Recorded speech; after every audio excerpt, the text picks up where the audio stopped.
Hello, everyone, and welcome to From the Stands College Football Game Day Show. My name is Brian. Joined alongside me is Andy Hopper and Tom Scavetta. How's it going, gentlemen? It is Conference Championship Week. It's going good. Going good. It's 8 a.m. and I am ready to rock. We have a lot of games to recap and a lot to look forward to on this Saturday game day, we like to call it. So, Brian, thank you so much again for having us. Of course, I know you got a lot on the line this week with some of these games. Notre Dame trying to sneak in. Andy, how's it going? It's too early for this shit. Let's just get going. It is very That's all I early. have to say. I'm hungover. It's fucking 7 in the morning. Like, let's go. I gotta work in a couple hours. Let's just get it on. All right. We'll do a very quick weekly recap then. What games that have sort of decided these conference championship games caught your eye, Tom? Well, I think we're talking about last week's recap, right? So I Yeah, think weekly recap. Michigan upsetting Ohio State was key. First time Michigan had beat them in over 10 years and over a decade, and the first time in the Jim Harbaugh era. We look at the rushing stats in this game, and yet again, Hassan Haskins and Blake Corum were there. Michigan outrushed Ohio State 297 to 64. And then, of course, we have to talk about Aiden Hutchinson with those three sacks and the 10 penalties the Buckeyes committed. They kind of shot themselves in the foot right there.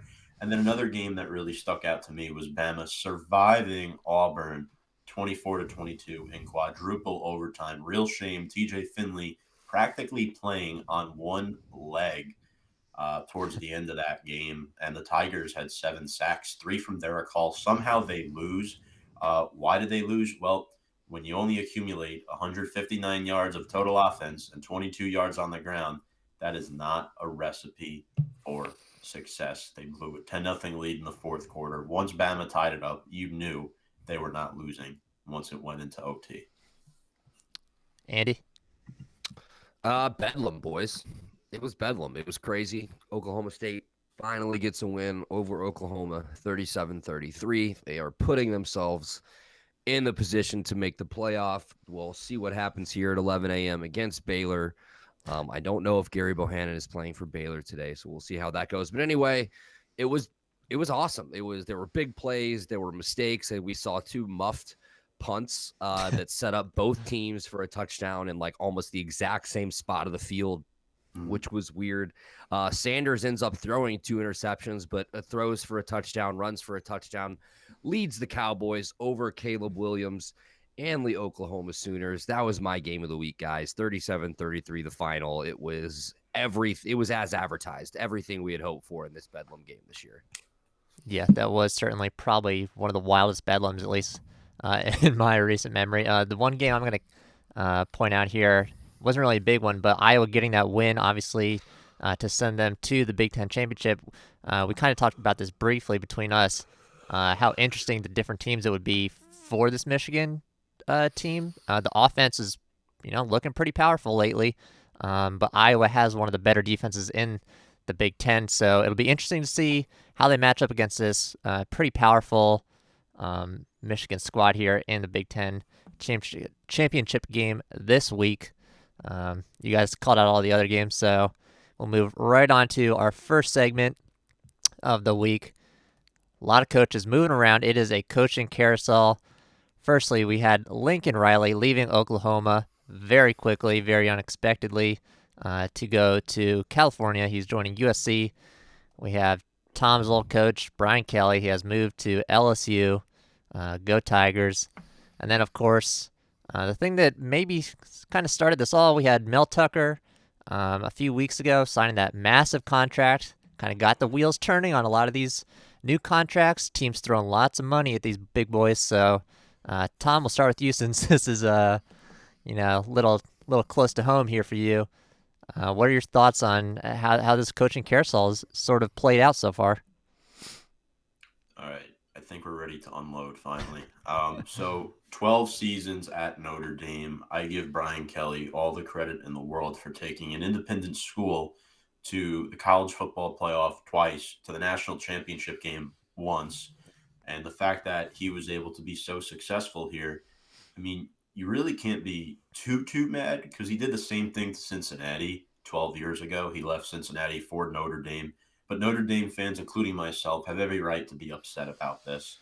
I believe the contract with LSU is 10 years for 95 million, something along those lines, including bonuses or whatnot. It might add up to like 15 million a year. But this is a stat that I found very interesting. Over the past 30 years, there have been 12 instances of a coach winning at least 11 games and then leaving for a new school. Of those 12, Hmm. 5 left for the NFL, 5 either retired or resigned, 2 took instances have been Brian Kelly. And you want to talk about an Irish goodbye? I mean, for a guy with the last name of Kelly, that was some Irish goodbye. I mean, the fact that his players found out on social media, you have to call a meeting at 7 a.m. the next day, and Kelly made it worse. I hate to say it. He was apologizing that his players found out that way. Kyle Hamilton was upset. Kyron Williams was upset. The coaching staff was upset. The students were upset. Um, the fact that, I mean, 7 a.m. the next day, look, it rubs people the wrong way, but when you finish with a 92-39 record, two-time college football coach of the year at Notre Dame, you can't be too upset. Um, what really rubbed me the wrong way was he tried to recruit the entire coaching staff at Notre Dame after taking the LSU job, and guess what? He couldn't recruit any of them. Tommy Rees announced that he's staying in front of the team. Marcus Freeman becomes the new head coach after coming over as the previous defensive coordinator for Cincinnati. Kelly is gone. Freeman is the guy now. And I'm really excited for Marcus Freeman because we kept him away from taking the Duke job. So this is kind of where we sit. And now both of you guys as outsider fans, doesn't it intrigue you more to maybe put Notre Dame in the college football playoff now because the storyline just gets that more interesting because they can still make it if Georgia beats Bama today and if one of the following happens. If Iowa beats Michigan, if Baylor beats Oklahoma State, or if Houston beats Cincinnati. So if two of those things happen, one already likely, Notre Dame has a good shot, and Brian Kelly is looking real dumb for heading to 6-6 LSU. But you know what? Kelly didn't want to leave, but sometimes it's about the money, and when the money shows, you don't have to agree with the decision, but you have to respect Brian Kelly's decision. It hurts me, it breaks my heart, but you have to respect the man's decision. All right, Andy, you're not as close to this, obviously, as Tom is with Kelly. What do you think of these contracts? Obviously, Lincoln Riley and Brian Kelly getting paid huge bucks here for long-term contracts. What are your thoughts? I mean, LSU gave Brian Kelly 95 million reasons to leave Notre Dame. I mean, he has 0 recruiting restrictions now. He's going to be coaching in the best league in the country at a school that's had their past 3 head coaches have all won national titles. It really does suck for Notre Dame, but if you look at this guy's track record, he did it at Cincinnati. Oh, wait, he did it at Central Michigan before he left for Cincinnati. The day before he took the Cincinnati job, he did a press conference at Central Michigan saying he wasn't leaving.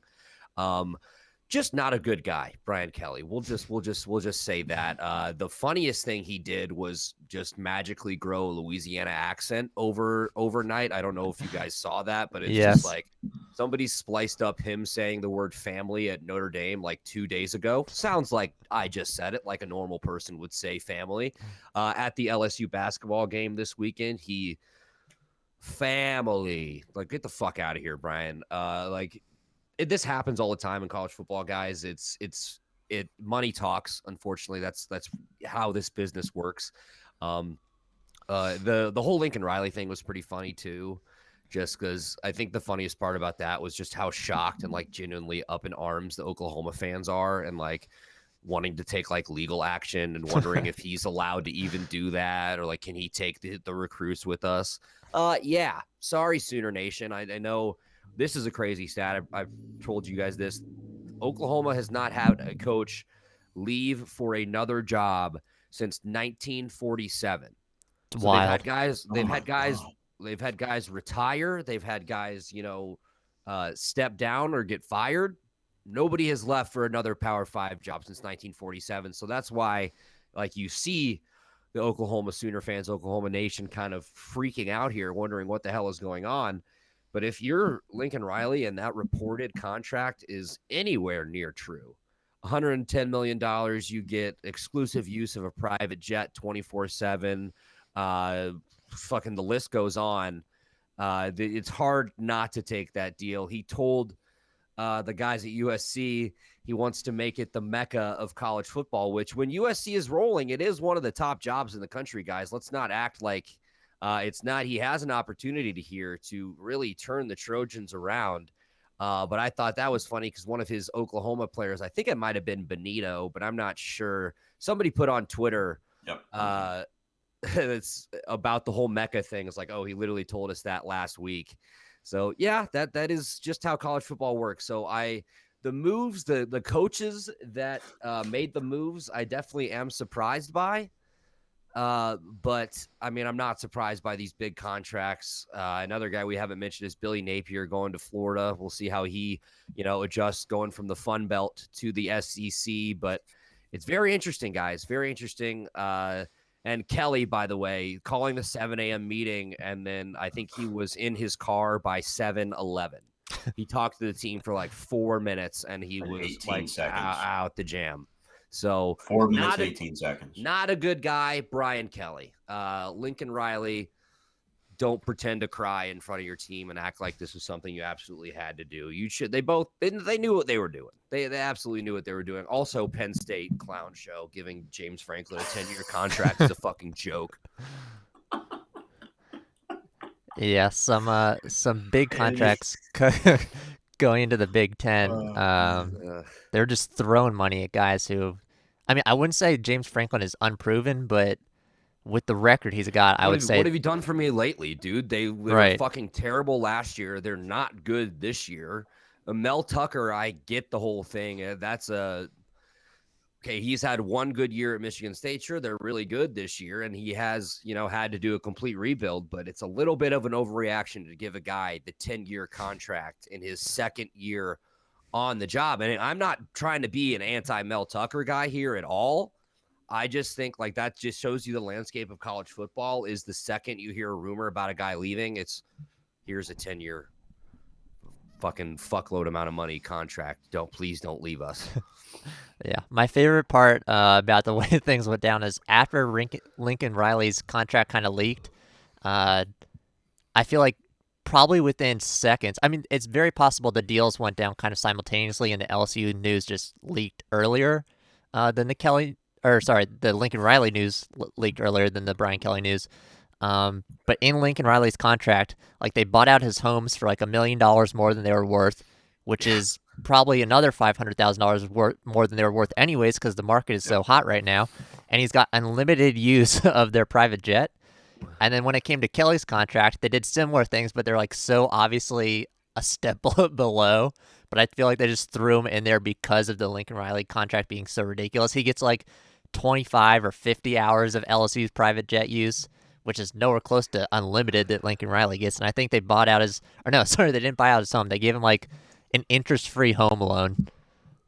So it was like a very B-tier contract, but the money is still very nice. Obviously, I think, to me at least, the most notable thing, Riley left so quickly and turned so many recruits even quicker. Within the span of 48 hours, Oklahoma lost 4 5-stars and 5 4-star recruits with almost instantly. So, to Riley, I'm sure, Brian Kelly will do a few as well. Probably not as many of those big guys, but I mean, to me, that justifies, if I'm Lincoln Riley, my choice to make that move because in an instant, he knew the guys would follow him. Yeah. So, are there any? They gave him an offer he could not refuse. Right. Yeah.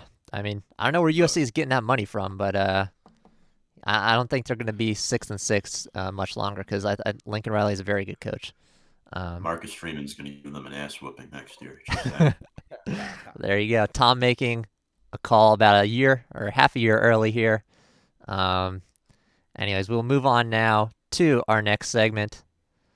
It is, of course, games of the week. We got a bunch this week because it is conference championship week. We'll start off in the noon slot. First, we have the Baylor Bears taking on Oklahoma State Cowboys. This is your Big Ten championship game. Big 12. It's in Jerry's world, so a big stage for both of these teams that may not have thought they would be there. At least the fans might not have thought they would be there. Andy, we'll start with you. Who's taking this one? I don't know. I'm trying to see is Bohannon playing or not? I've been trying to look that up as well while we've been talking. Yeah, It's fuck. Game Give us time a fucking decision. injury report. um, So the spread right now is at 5.5 for Oklahoma or Oklahoma State. I mean, so it's really hard for me to pick Baylor in this game without their starting quarterback, and just for how well the Cowboys defense has played all year this year. Spencer Sanders, I know we mentioned he turned the ball over twice in Bedlam, but I just don't see that happening again today. This is Mike Gundy's, I believe, first appearance as a head coach in the Big 12 championship game. This means a lot to him. This is probably the best team he's had at Oklahoma State. I don't know if that's a hot take or not, but up there for sure. You know,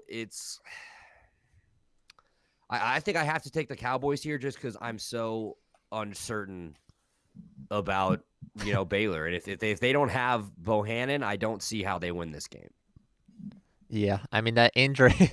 I feel like everyone is probably, at least anyone that's betting on this game, is definitely hitting refresh, waiting to see what the status is for him. I agree. This defense is very good. I've kind of given Oklahoma State a little bit of flack pretty much anytime they've been on our show because they've just been so uncertain. The Sanders turnovers are something to look at. It's very concerning if you're Oklahoma State, but that defense is very good. Besides, obviously, the Oklahoma game here at Bedlam, which is just a crazy game every year anyway, so you can kind of toss that out the window. They've given up, 0, 3, 17, and 3 points. So, I mean, the defense is very solid here. Yeah, I don't think I could pick Baylor, even if Bohannon's, just on a knock. I think if Sanders can limit his mistakes, I think I don't want to say easy, but I think it's a clear win for Oklahoma State. They've been solid week after week, so I'm going Cowboys as well. Tom? Well, the line is 5.5, and of course the Cowboys are playing in Jerry World. Cowboys beat Baylor at home back on October 2nd, 24-14. So there's that. Baylor's other loss was to TCU, 30-28. But remember, they did beat Oklahoma. And Spencer Sanders, look, he still does not impress me at all. They barely skimmed by Oklahoma. What does concern me is Jalen Warren, the running back, and Tay Martin, the wide receiver. They have weapons. Their defense has 47 sacks in 12 games this season. How is the Bears' offensive line, no pun intended, Andy, going to keep up with this Cowboys pass rush? We're talking college, not NFL here, although it does relate to the NFL as well. But look, Colin Oliver has 8.5 sacks. It's going to be a challenge. Is Abram Smith going to be able to get it going? If Jerry Bohannon plays, you have to game plan for him as well because the guy has 9 rushing touchdowns. So him and Smith combined have 21. That's going to pose a problem because they can run the football. Tyquan Thornton, another guy that I'm interested to see how he plays. I love tight ends. Pay attention to Ben Sims in this game. 5 touchdown passes this year. J.T. Woods and Jalen Pitre they're a solid secondary. Dylan Doyle's been solid at linebacker. Look, guys, I'm going to go against the grain here. I'm going to pick the Baylor Bears to upset the Oklahoma State Cowboys and knock them out of the college football playoff. Big 12, let's note this has been a mess the whole year, and they do not deserve a team in the college football playoff. Baylor Bears. I feel like there might be a little bit of bias in that pick, sort of clearing the way there for your Notre Dame Fighting Irish. You haven't heard my other picks there. Okay. There's no personal agenda there. Let's not be judged. Tom says we got to wait for his other picks. So yes, you have to wait for my other picks. Oh, shit. All right. And then very quickly, if you don't want to watch that game, we have Kent State taking on NIU in the MAC championship game. Andy, we'll start with you again. Who's taking this? Little Maction at Ford Field. Inject this one right into my veins. Rocky Lombardi, the Michigan State transfer, has 13 touchdowns, 7 interceptions on the year. Those numbers don't sound great. But for Northern Illinois, he's been a mainstay. He's been actually somebody that the Huskies can rely on under center, something that they haven't had in a couple years. He's been solid for them there. I know Brian's our ratio guy. There's a 2-to-1, no, almost a 2-to-1 ratio, Brian. So let's slow down. They've got Tucker in the backfield, 892 yards, only 3 touchdowns on the year. This team likes to throw the ball. They're 8-4. Nobody picked the Huskies to even get to this game. I'm picking them to upset the Kent State Golden Flashes. Northern Illinois, DeKalb, Illinois, stand up. You're getting the win today at Ford Field. Kent State comes into the game 3.5-point favorites. They still have, I think it's Dustin Crum, the quarterback, 16 touchdowns, 4 interceptions, 27-94 through the air. They are a 7-5 football team. I don't know why they're the favorite here. I'm staying with my home state. My girlfriend Kaylin actually attended Northern Illinois, so I'm being a homer here, but they've been counted out all year. They're counted out again today. I think the Huskies take it. All right, Tom. Well, I think there's an agenda behind that pick. Look, I'm going to give credit where credit is due. Rocky Lombardi, I like him a lot. The Spartan transfer from Michigan State. For Kent State, Marquez Cooper, over 1,000 rushing yards on the season and 11 touchdowns. They can run the rock. Dustin Crum also has 11 rushing touchdowns. He picks up the crumbs from Marquez Cooper. Also, he likes to throw the ball to Cephas, 8 touchdowns on the season. Andy, I disagree. I love Rocky Lombardi, but I'm taking Kent State in this game. They are favored by 3.5 to win the MAC title. I forgot Kent State's wearing their throwback, like baby blue and yellow that are just gorgeous uniforms. I might be wrong. Just on the uniforms alone, I might have to switch the pick. I'm not going to because I have integrity, but just be noted. Kent State's coming in with some fucking flames on their uniforms today. I'll do it for you because you've switched me on things like this. You like to throw out those factoids and they get me. And then if Tom starts talking and then I'm an idiot and I remind myself of stuff that I didn't say and I'm just like, fuck. But yeah, I'm still going to take the Huskies, but just uniforms. All right, because I was very up in the air. This was like another coin flip game for me, so throwbacks is probably going to give me the edge here. They played before, boys, 52-47 a few weeks ago, 1,300 yards of offense. You like field goals? I hope not, because they only kicked 1, and there was 14 touchdowns in that game. It was very, very close. Pretty much everything on the stat line, despite how many yards, how many points there were, was very close. So yeah. This was going to be a coin flip, but I'm taking the throwbacks. Give me the Kent State Golden Flashes. And then we're going to move on to, this is a 3 o'clock, 3:30 time slot here. The 3 o'clock game, we have the Mountain West Championship, San Diego State taking on Utah State. I believe this is a home game for San Diego State. I don't think they're at a neutral venue here. So a little bit of advantage for the Aztecs. Tom, we'll start with you. Who are you taking? Well, Utah State, Logan Bonner, pretty good quarterback, 32 touchdowns, 10 picks. He's got 2 solid receivers in Devin Tompkins and Derek Wright. They've combined for 19 touchdowns apiece, and their defense does concern me a little bit. Nick Henninger, 5 sacks and 4 forced fumbles, has a knack for causing turnovers. We move over to San Diego State. Their only loss was to Fresno State. They lost that game by 10 points. I'm looking at Greg Bell in this game. He has to be the catalyst for them in the backfield. Cameron Thomas, those 10.5 sacks. He should be able to apply a good pass rush in this game on Logan Bonner. San Diego State is ranked 19th in the nation. They're 11-1 for a reason. Give me the San Diego State Aztecs in this one. All right, Andy. There's only one person you need to be watching in this game, and it is San Diego State's punter. He is electric. He changes the field. I think he kicks field goals too. This guy is fucking awesome. Hold on. I need to get this guy's actual stats, or I'm going to be doing a disservice to this man because Matt Araiza is the Matt Araiza. Hold on. This guy is just this is must-see television, ladies and gentlemen. I don't care what you're doing. just sit back and watch this guy change the field position. He's averaging, hold on, fucking goddamn. Which while Andy's looking for that, I'll point out. You go ahead. No, so this Arrays guy, obviously, I'm pretty sure he's another Australian. What do you want when you already have the better defense of the two teams? You want someone who can control the field with that field position. This guy, I mean, he's a coffin corner nightmare for some of these teams. I don't know what his average is, but like he is also kicking, like you said, or like you were asking. Okay, so he's 15 for 24 kicking field goals, which that's not great.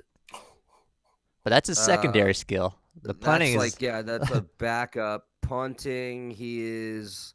Where are there no fucking punting stats on here, ESPN? Jesus Christ. ESPN Punting. is Okay, not for the brand. 2021, 73 punts for an average of 51 and a half yards. And a long of 86 yards. He has a total of 4,006 total yards punted this year. 86-yard punt. This guy's electric. 51 yards on average. Just watch the punter. Watch Matt Araiza. San Diego State is going to take this game. They've been playing for the past 2 years at what is it? Dignity Sports Health Park, where the Galaxy play up in Carson, California, because they are still constructing their new stadium on campus in San Diego. But I think the Aztecs win. I have nothing to add besides that awful segment there of me not having my stats prepared. But watch Araiza. He's electric. No. First round pick. Yeah. I love that rant because, punters don't get enough credit. But yeah, Araiza, electric. San Diego State's defense, very electric. I think they hold Utah State here. They're 11-1, like for a reason. Wow, tongue twister, like you said. So I as well am going with the Aztecs.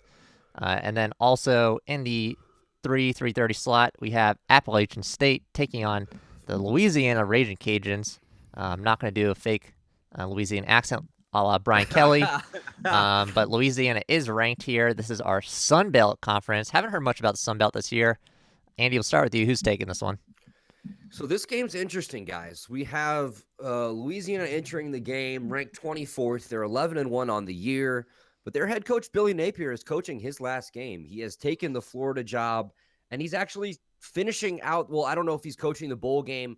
I know he's coaching the conference championship game. I feel like that's a weird dynamic. I know these players are probably going to want to win it for him because, obviously I haven't been in a Division I program, but I feel like when it's those coaches at the lower level, we're looking at the G5 guys. When they get one of those Power 5 jobs, most of the time I feel like these kids, their players are going to be happier for them than, let's say, a guy going from Power 5 to Power 5 just because, it's the grind. You respect, moving up. So Appalachian State, they're led by Chase Bryce. Remember him? The Clemson transfer, the Duke transfer, now at App State for his last year. He's got almost 3,000 yards on the year, 22 touchdowns and 10 interceptions. Noel out of the backfield with 1,036 yards himself, but only 4 scores. Appalachian State likes to throw the ball. They are averaging 250 total passing yards a game, 439 yards total. My concerns with the Raging Cajuns here is they're giving up 350 yards a game defensively. I love the quarterback, Lewis. He's been there. He's not a big guy. He likes to run around. He can move in the pocket. He's got 2,400 yards and 18 touchdowns, only 4 interceptions on the year. I'm going with the Raging Cajuns here because that is the best nickname in college football, and they're going to win one for Billy before he heads off to Gainesville. All right, Tom. Well, guys, quickly, we do have some breaking news about Brian Kelly. LSU head coach, that pains me to say, Brian Kelly has not retained longtime strength coach Tommy Moffitt. Moffitt has coached at LSU since 2000 and was an instrumental part of 3 national championships as the leader of the Tigers' elite class strength and conditioning program. So one of the longest tenured assistants on the team is now gone. So Brian Kelly continue to drive that team to the ground. But as far as this game goes, look, I still respect the man. But anyway, Louisiana 11-1 on the season. How are they not favored in this game? I have no idea. They they crushed Appalachian State 41-13 back on October 12th. How the hell is Appalachian State favored in this game? That's what I want to know. Louisiana's only loss, in fact, was to Texas. That was the first game of the season where they were still trying to figure themselves out, buy into the system, and they've won 11 straight. Levi Lewis, Chris Smith, Montrell Johnson, Chauncey Manick, 9.5 sacks. How do you not pick the Raging Cajuns in this one? They're going to be hot. Louisiana will win the Sun Belt Conference title. Well, I'm gonna have to pick against you, despite that, Tom. Gotta get some separation here for the final records in our pick'em coming up in the next week. Listen, I'm giving up on that. As far as I know, who knows? You might be a dark horse. We haven't checked in a few weeks. As far as I know, though, Napier not gonna be coaching this one, so He's not? What? I was told he was, dude. Fuck. Ignore everything I said then. I mean, listen, I'm looking stuff up, trying to look stuff up on my phone while I'm doing this little thing here. All right, we'll say he is. Then for the time being, Appalachian State did lose to Louisiana earlier in the year. Yeah, he is. He is. 16 hours ago, future UF coach. Okay, so that's Billy Napier enters final game for Sun Belt Conference Championship. Eat my dick, Brian. All right, must have been a dated article that I saw. Well, shit, that might turn me. I was gonna go against the grain here, but listen, Appalachian State has better records against almost all of the teams that they've played. Obviously they're in the same conference, so it's most of the same teams. But they did lose the head-to-head. Man, I think these are two very good teams in the Sun Belt. I like both of these teams. Appalachian State, obviously the more well-known one, with that was a 2007 victory over Michigan. Got them a little bit of fame here, but yeah, Louisiana. I know the Brian Kelly thing has turned things sour for you down there, Tom. But Raging Cajuns are a little bit of a different story here. So I'm going with the Raging Cajuns now. I like Napier a lot. So I won't admit that to Florida fans, but I like him while he's at Louisiana.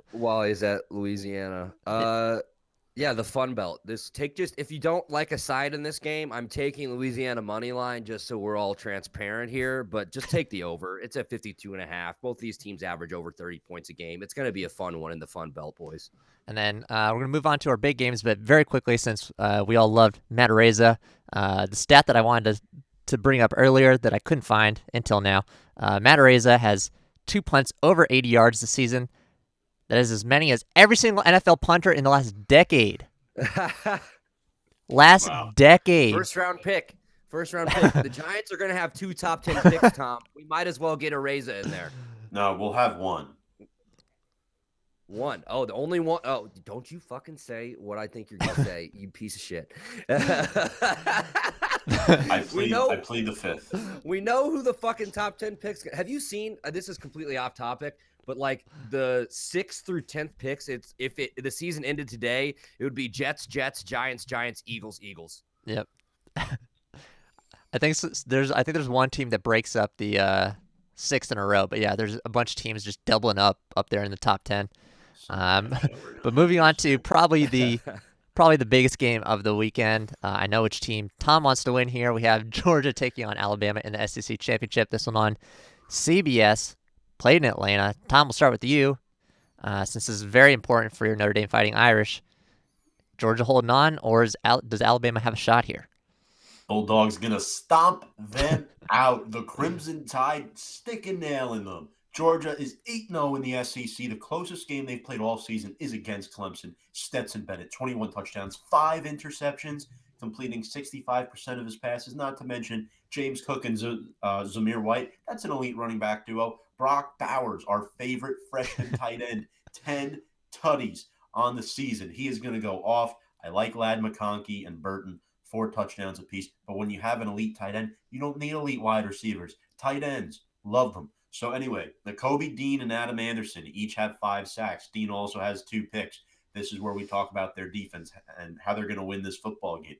Bryce Young looked a little sus last week against Auburn. Still found a way to win that football game. People are saying he won the Heisman Trophy last week. Why? Because he played 1 good quarter against Auburn. He played 3 shit ones. 40 touchdowns, 4 picks, say that all you want. He looked like dog shit. Brian Robinson is a concern on the season, 14 rushing touchdowns. I'm a little concerned about that, but Georgia's defense can hold him. Jamison Williams got ejected from this game. His emotions got to him. Well, you know what? His emotions might get to him again today if he gets locked down by those Georgia corners. John Mechie, Cameron Letu, they're both concerning. But to wrap this up here, Bama does have elite defensive players. Fidarian Mathis with those 7 sacks and Will Anderson Jr. with 14 and a half. It's going to be a wild football game, but I have Georgia winning and improving to 13-0 and winning the SEC championship and officially knocking the Alabama Crimson Tide out of the college football playoff. Wow. Alabama absolutely eviscerated there by Mr. Scavetta. Andy, who's your pick in this one? Yeah, I'm going with the Dogs, dude. Like, I don't believe in Alabama. We saw them. They struggled with LSU. They should have lost LSU. They should have lost to Auburn. They did lose to Texas A&M. I don't believe in this football team. I know I have a lot of Bama friends who I'm in a Discord chat with that'll get upset when I say that, but they are not the number 3 team in the country. I'm sorry. Bryce Young did look like dog shit in that game against Auburn. Tom, you are correct. I love that you just said that. I have a stat that one of my buddies sent about Georgia that is absolutely insane. So I'm trying to find it here. Hold on. It's like Georgia there's all year, there have been only 6 drives, I think, in the second half where Georgia has not been leading by 14 points or more, and 5 of those 6 drives were in the second half against Clemson. That is how dominant the Bulldogs have been all year. Absolutely insane. I also have I want to shout out a buddy real quick. My friend Ben Nettleton, who is in this Discord chat that I'm mentioning, did a simulation of the playoff. And he has Alabama with a win, 80% chance to make it. No, 100% chance to make it. With a loss, 45.9% chance to make it. Georgia with a win or loss is in. Michigan win and you're in. Loss, 8.15% chance. Cincinnati win and you're in. 80% chance. Loss, 0. Oklahoma State win and 90.82%. Loss, 0. So we're still, that's just a simulation he took into account. Kelly leaving Notre Dame, the new college football playoff ranking, updated spreads, a bunch of shit. Too many numbers for me. But I just wanted to mention that. Shout out to Ben for doing that work. I think those numbers are interesting. The whole, win or loss. Anyway, as far as this game goes, Georgia's going to fucking kill them. They're going to run the ball all over him. I don't care who's playing quarterback. If it's Stetson Bennett, who rightfully deserves the job, to be honest with you, at least this year, what he's done for the program and just kept his head down. It's all about Zamir White, guys. 691 yards, 10 touchdowns. I think they're going to pound the rock. I'm just not sold on Alabama. Hammer Georgia -6.5. It's Big Cat's game of the year. Georgia -6.5. This is going to be the first time, I think, since 2014 or 2015 that Nick Saban is a underdog. So that does scare me, but I don't see how Georgia loses this game. I just don't see how they lose this game. They have not played close with anybody. Bama's played close with teams in the SEC that we know are not as good as Georgia. I love the Dogs here. Hammer the Dogs here. Fuck the Tide. Yeah. Listen, the Tide do have a pretty talented team here, but they struggle. They're good, but I'm not drinking the fucking Alabama Kool-Aid that we're all supposed to be drinking and be shoved down our fucking throats every year of college football. I agree. I think people see players like Will Anderson, who's like leading the nation in both sacks and tackles for loss, I'm pretty sure at this point. And they're like, oh, this is, a typical Alabama team. This is all their players. It's not this year. He's like far and away, I think, their top tier star player. The difference here, listen, they got pressured to hell by Auburn. 7 sacks allowed, 8 tackles for loss. Auburn's not bad, but they're not Georgia's defense. If you're giving up 7 sacks and 8 QB hurries to Auburn, this Georgia team is going to destroy you. I think it might be low scoring early. Stetson Bennett, kind of same same room as Spencer Sanders for me. Probably a little bit better through the air with his arm, but I don't see any like offensive explosion here. At least not early from him. So I think we stay pretty low scoring early, but I think the Dogs are just going to pound this team, pound this team, pound this team. We're going to get to the third, and they're just going to pull away because this Alabama team is going to be outmatched. Bryce Young's probably going to be running for his life, and it's just an easy Dogs pick for me here, which I'm sure Tom loves to hear. We really need Georgia to just beat the fuck out of them. To leave we don't want a field goal game. We don't want a one score. Well, Bama played them tough. Right. Maybe we put them in. 2 touchdowns. 2 losses. I like it. You're done. I don't care if you're Alabama. I don't care if you're any of the teams. You got 2 losses. You're not making this fucking 14 playoff. I'm sorry. That's not how it should work. It has never worked like that before. I don't want to start now. Gary Barta, you are on notice. No 2-loss teams. You suck, dude. Fuck you, Gary Barta. You suck. Moving on to the chaser for that 7:30 slot. Cincy taking on Houston. Obviously, Cincy sitting in that 4 slot undefeated. Tiny bit of respect from the committee, but taking on probably their best opponent of the year in this Houston team. Andy, we'll start with you. Is Cincinnati finishing off this regular season undefeated, or is Houston going to take them down? At the beginning of the year, guys, I picked Cincinnati to go undefeated. I have integrity. We all know that. I'm a good guy. Bearcats win, but I think this low-key could be one of the games of the day. I think Houston has all the firepower in the world to keep up with the Cincinnati Bearcats. If you look at their schedule, they come into this game at 11-1 themselves. Their only loss is to Texas Tech, which was a 38-21, and that's all the way back in week 1. They enter on an 11-game winning streak. This team deserves respect. Clayton Tune at quarterback is having an outstanding season with 3,000 yards, 26 touchdowns to 8 interceptions. He has 13 more yards than Desmond Ridder. Ridder has him by 1 touchdown, though. I've been talking about Jerome Ford all year, guys. The Alabama transfer for Cincinnati has 1,000 yards, 17 touchdowns. I mean, I don't know why this spread is at 10.5. To be honest with you guys, this doesn't feel like a 10-point game to me. But if you look at just numbers, these teams are eerily similar.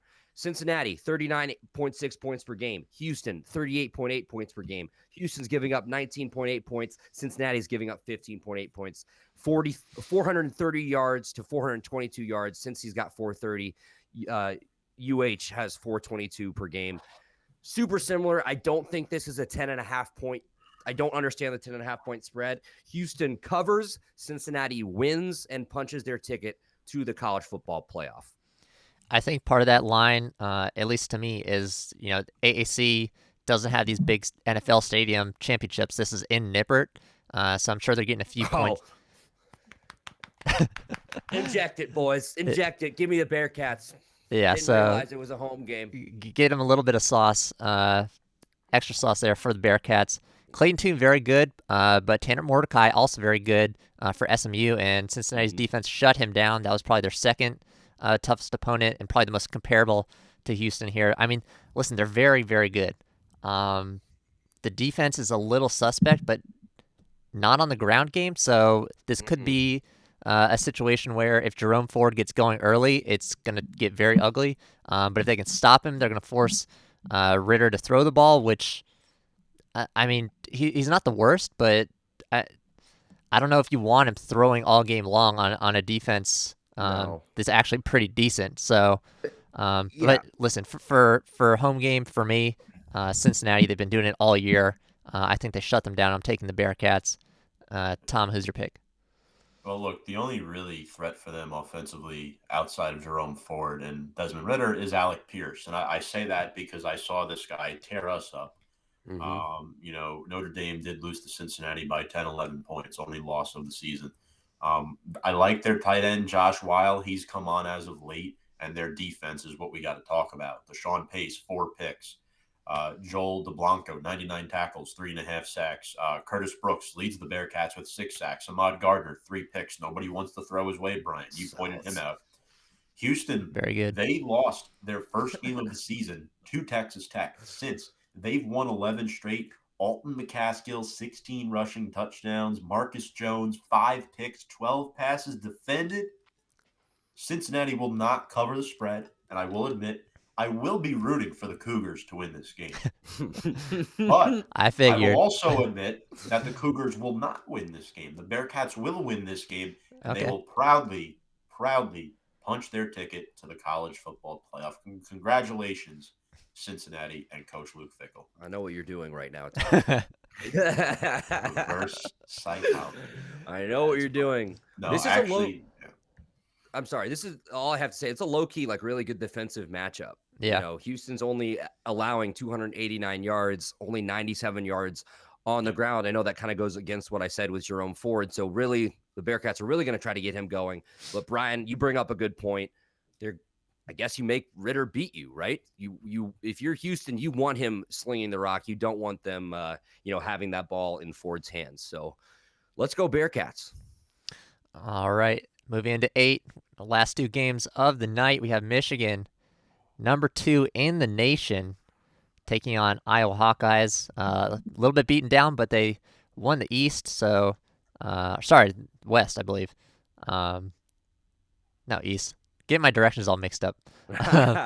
Whatever. It's the Big Ten championship. Michigan Iowa won the West. Michigan won the East. There you go. It is the Big Ten championship. Andy, we'll start with you. Stellar season for Michigan. Does it keep rolling? Yeah, Iowa has absolutely zero chance in this game. Their offense is fucking atrocious. Aiden Hutchinson and how do you say it, Tom? David Ojabo. Ojabo are going to live in the Hawkeye backfield. I mean, we talk about when you talk about Iowa, you always think about big hog mollies on the offensive line. Other than their center, what is his name? Vandenberg or something like that. Linderbaum. Okay, yeah, I wasn't even close. Jesus Christ. Other than Linderbaum, their offensive line is terrible. There's been questions at the quarterback. Is it going to be Petrus? Is it going to be Padilla or whoever? Either way, they suck. This Michigan defense is going to live in the backfield. Cade McNamara has actually looked okay the past couple weeks. I don't think they're going to need him. They're going to just pound the rock. They're going to give it to Haskins. They're going to give it to Corum. Michigan is averaging 224 yards a game on the ground. Iowa is only allowing 105, but Iowa shouldn't even be in this game in the first place, but that's besides the point. I'm taking Michigan. I'm taking them big. The spread is 11. Is that too big? Well, I'm so confident. I don't know. I want them to just beat the fuck out of Iowa. Do it. I really want them to beat the hell out of Iowa. Maybe take Michigan 11. I'm just so nervous. 11 points does seem like a lot in a conference championship game, doesn't it, though? But I don't think Iowa can score. I just don't trust their offense at all. Aiden Hutchinson is playing his way into a top 5 pick, and dare I say Heisman candidate? Ooh. Dark horse? Like if Alabama would have lost that game to Auburn and, Young performed the way he did, and we see a huge game from Hutchinson today, like it's going to take maybe 3 to 5 sacks, a defensive touchdown, but the man's been very impressive this year. I don't see how Iowa handles the pass rush for Michigan, and I think Michigan runs all over them. You guys convinced me. I'm taking Michigan minus 11. Hammer the under, by the way, 43.5. All right, Tom. Hot take. I think Aiden Hutchinson will be a better NFL player than Kayvon Thibodeau. He probably won't be drafted before him, but I think he will be. 13 sacks on the season, and Ojabo, 11 sacks, 5 forced fumbles. Not a single skilled player on that Michigan offense has over 3 touchdown receptions, but yet they're the second best team in the nation right now. The Wolverines' spectacular running game, stout defense, recipe for success. Iowa was once ranked second in the nation for a hot week. Yeah, remember that? Then they lost 2 in a row. We all picked them to beat Penn State. They lose to Purdue and Wisconsin, which 2 teams that Notre Dame beat, by the way.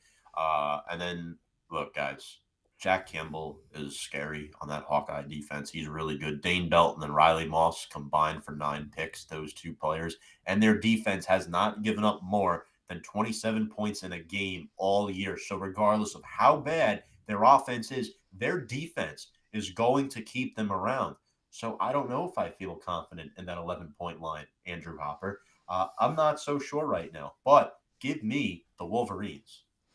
Yeah, I'm taking Michigan as well. This team is just very, very good. Um, I love to hate Michigan almost as much as I love to hate Florida. I I love that. I love Harbaugh. I hate Michigan. yeah, yeah, I'll take that as well. But I mean, I did kind of when we were talking about coaches on the hot seat earlier in the year. I called out Harbaugh and I gave him, three things that he needed to do: either make the college football playoff, beat Ohio State, or win the Big Ten. And if he did one, he kept his job. He might do all three. So just a phenomenal turnaround for him in this Michigan program. Because I mean, they flounder almost every year. They think that they're at the tippity top, and they're one of those elite programs, and it's blown up in their face so many times. And this season, they're just running on all cylinders. I really like to watch this Michigan team. Like I said, Aiden Hutchinson. I tweeted out last week. I'm not going to put it on the show because we got copyright claimed on the last time I tried to put clips on here. But they had a Skycam view of Aiden Hutchinson going at the left guard of Ohio State, blew this man up. One of the comments on the tweet actually was someone said he blew him up so hard that the guy dropped 3 rounds in the draft. And I think I can't remember his name, but the Ohio State guard was a pretty well respected guard, and Hutchinson just absolutely blew him up. So listen, Iowa has a decent rush defense. That could be interesting against the duo that Michigan has. We'll see, but I think they just have too much firepower, and Iowa has almost no firepower with Petrus. So I'm taking the Wolverines as well. Moving into a game that is almost certain to be higher scoring here, we have our ACC championship game. Pittsburgh Panthers taking on the Wake Forest Demon Deacons. We have Hartman versus Pickett, two electric QBs. Tom, we'll start with you. Who do you have in this game? Well, Panthers are coming off 4 straight wins. Kenny Pickett, 40 touchdowns, 7 picks on the season, also 4 on the ground. Jordan Addison, 17 touchdown receptions, and we're going to continue to do what we love to do on the show, give the tight ends some love. Lucas Kroll, 6 touchdown receptions, and I love their defense. John Petrushin, I can't pronounce this guy's name, but Habakkuk Baldonado, Love it. 10 sacks. Love it. Elijah Gansey, 7 sacks. Wake Forest, they were undefeated at one point, and the committee had the nerve to put them ninth in the original college football playoff ranking. And they lose 2 out of their last 4. They lost to UNC. They lost to Clemson. Sam Hartman, say all you want. 34 touchdowns, 3,700 yards, 10 rushing touchdowns. Fine. They have a 3-headed monster running attack with Christian Beal-Smith, Justice Ellison, and Christian Turner. But I don't see their defense being able to slow down Kenny Pickett. I mean, A.T. Perry, Shaquari Roberson, sure, they're great receivers, but what are they going to do to slow down Kenny Pickett? I don't see it. Give me Pittsburgh to win the ACC title. Yeah, I'm taking Pitt as well here. We had Wake Forest versus Clemson here, one of our upset alert games a few weeks ago, and I'm going to mirror image what I said about that game. Hartman can throw the ball. We all know that, but if you force him to throw all game long, which this Pitt team can do, only allowing 92 yards on the ground, you can force him into mistakes and bad throws. He went 27 for 43 in that game, and Clemson, as everyone remembers, upset Wake Forest, dropped them from that overrated number 9 spot that Tom was just talking about. Pickett's the man. I wish they had one less loss because I think he was a great shot for the Heisman. But I'm taking them anyways. Love Kenny Pickett. Love this Pitt team. Pitt is not shit this year. Andy, who are you taking? Just like everybody drew it up, guys, we've got Wake Forest and Pittsburgh in the ACC title game. We all saw this one coming from a mile away at the beginning of the year, but these two quarterbacks, guys, have over 7,700 yards and 74 touchdowns thrown this year between the two. You want fireworks, you're getting fucking fireworks today. As soon as I said that, that means nobody will score and it'll be a low scoring game. Over under is 71.5. These teams, they don't stop anybody, especially Wake Forest. They're allowing 427 yards a game, 200 through the air, 200 on the ground. Last time I checked, that's not great, Brian. Pittsburgh favored by 3.5. Give me Kenny Pickett at the Panthers. The guy or two guys that I want you to watch on each side of the ball for the Panthers, Jordan Addison. He's got 1,300 receiving yards and 17 touchdowns on the year. For the Demon Deacons, A.T. Perry's having a damn good year himself with 1,113 touchdown catches himself. I want to see these guys sling it. I want to see points. I want to see a shootout to end my conference championship evening. But yeah, give me the Panthers. I think they easily cover the 3.5 here. Not sold on the Demon Deacons. Just weird that we are not going to see like the ACC championship game just has no impact at all on the college football playoff. It has indeed pulled a bit of a Pac-12 this year. Yeah. You said just quickly before we end this, you said Cincinnati Houston was your sneaky game of the week, game of the night, I guess. Pitt Wake Forest, that's going to be probably mine. That 71 over under, I think they blow past that. We might see 100 here. So, yeah, that's going to wrap up our games of the week. Enjoy conference championship week, everybody. I hope your team wins. Or not, depends on. Meet, go Roadrunners. There you go. 49-41 over Western Kentucky. That was the fucking game, boys. I'm so pissed I didn't get to watch it because I was at the Illinois game last night. But how you favored Western Kentucky by 3.5 in that game was just like stealing candy from a baby. UTSA money line, never a doubt. 49-41. Roadrunners 12-1 on the year. Love Jeff Traylor. Exactly. No respect for UTSA. Put them in the playoff. If you want to show us a little bit of respect, you can go down and like and subscribe down below. And Andy and Tom shows, boom, boom, also down in the description below. Enjoy the games this weekend. Enjoy the playoffs. We'll probably have a bowl game show at some point and then a college football playoff. But yeah, enjoy the games, and we'll see everyone in the next episode. Goodbye.